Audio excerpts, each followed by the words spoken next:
Guys, we have to be better about returning the wisdom teeth to their proper drop-off spot. One was very late to be returned this week, and although this could be a perfectly innocent case of getting sidetracked or just getting tracked, well, I don't want to find out what happens if the administrators discover what we're doing here. Be cautious out there and enjoy this latest episode of Elaine's.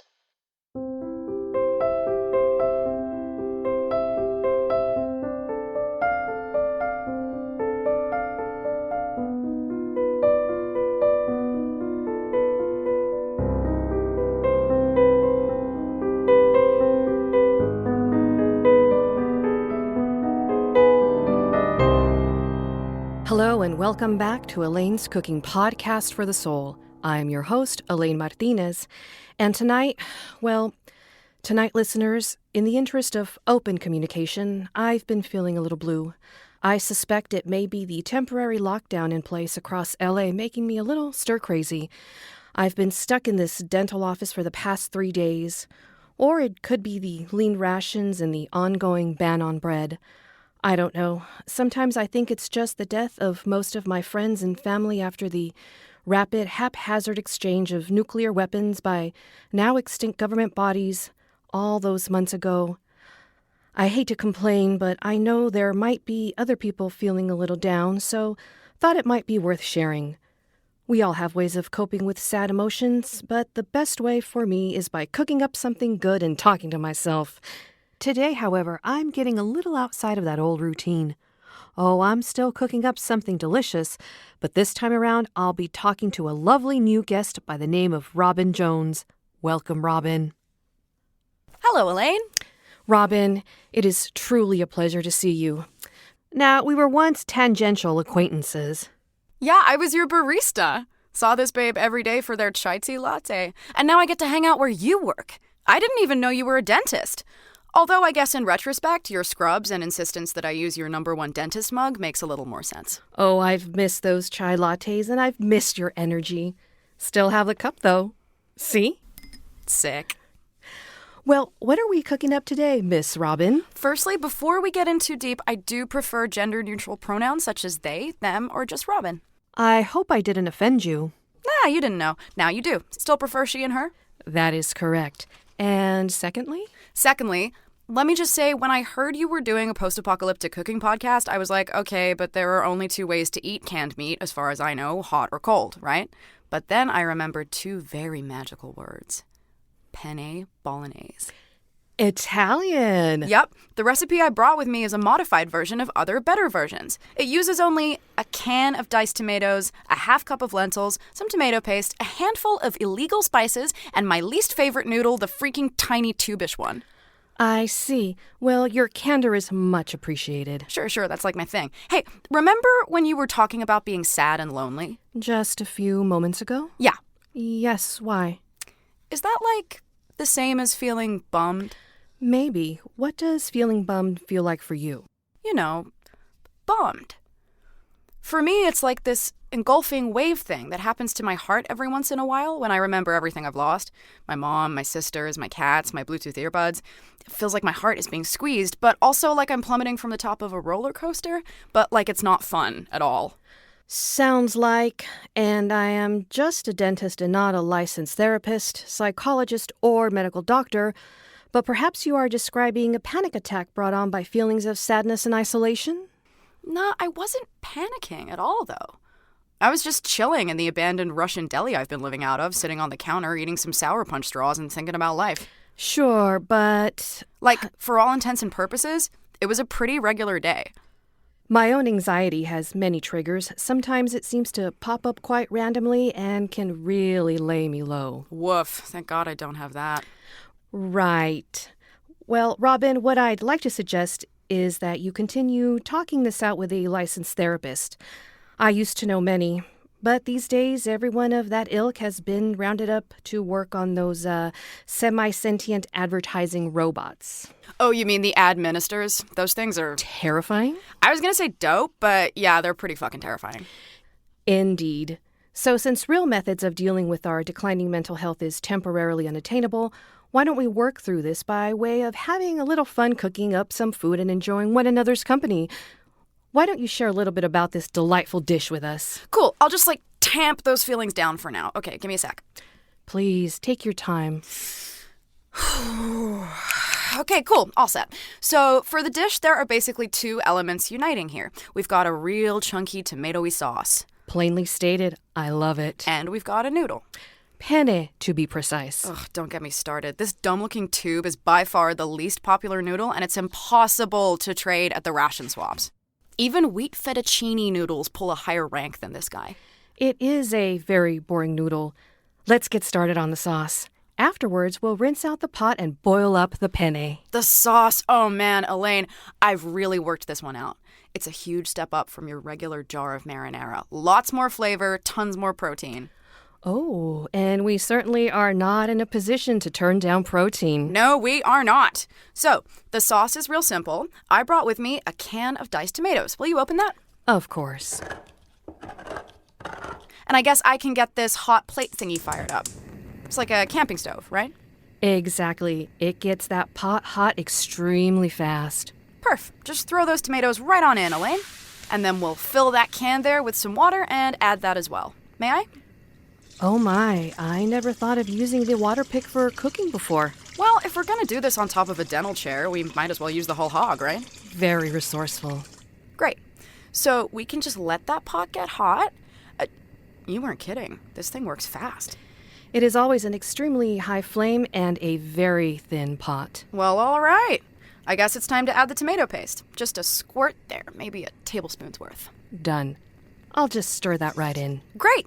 And now we get to add all the illegal spices and herbs I bought and stole. So much candor. It's my signature sogbop spice. Sogbop. I can't say I have ever heard of that before. Oh, sure. That's because I made it up. It's a teaspoon each of salt, oregano, garlic powder, basil, onion powder, and parsley. All these herbs together make sogbop. It's like instant Italian. Bellissimo. Tortinos, pizzarollis. We should stop. We may be getting accidentally culturally insensitive. Can I do one more? No, we should return to the dish. You're right. Anyway, I wanted to do that thing they always do in cooking shows where they have tiny little glass or ceramic bowls with the dosed out amounts of spice, but I just threw them all in this baby food jar here instead. Sorry, it's less elegant. Not at all. I feel like a cooking show that is sustained without a visual element is entitled to certain shortcuts. Totally. So at this point, the sauce is smelling pretty damn nice. The thing that's going to make this an almost bolognese, though, is these lentils. I brought red lentils this time around, but brown lentils work fine too. Looks to be about half a cup. Yep, we pour those bad boys in. We are nearing the capacity for this small 1-quart pot. And I think I'm going to push it by adding even more water. Very nearly to the brim. Don't worry, the lentils will do their thing in a minute. If you say so. How long does it take to cook? About 10 or 15, I'd say. High flame, thin pot, right? Right. Well, perhaps we ought to take a quick break. Listeners, when we return, we will be checking in on this delicious-smelling bolognese sauce, boiling up some noodles, and conquering our anxiety and depression. That's a tall order. We'll start with the penne bolognese and see if we have time for the other stuff. Sounds good. We'll be right back. Please stay still and do nothing or other government-approved activities. Okay, listeners, please bear with me. As you probably know, every local business was assigned an administrator, those patrolling android robot thingies. Anyway, I've locked mine in the lobby storage room because it's been playing this unbearably dull ad for that nondescript item all week, and... Don't like this ad? Oh, no, not really. I have heard every commercial. Generating new ad. Ready. Wow, great. Lonely, but could be not blemishes. Have a local, organic pour, body pour to leave you feeling full for hours. No money down, no soy, and no sadness. Happy here with kid approved now. Tribe and so good, smooth, care, crunch. Okay. Well, back to the show.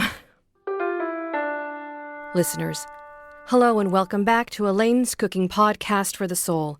I'm your host, Elaine, and with me this evening, against the direct orders of the state, is Robin Jones.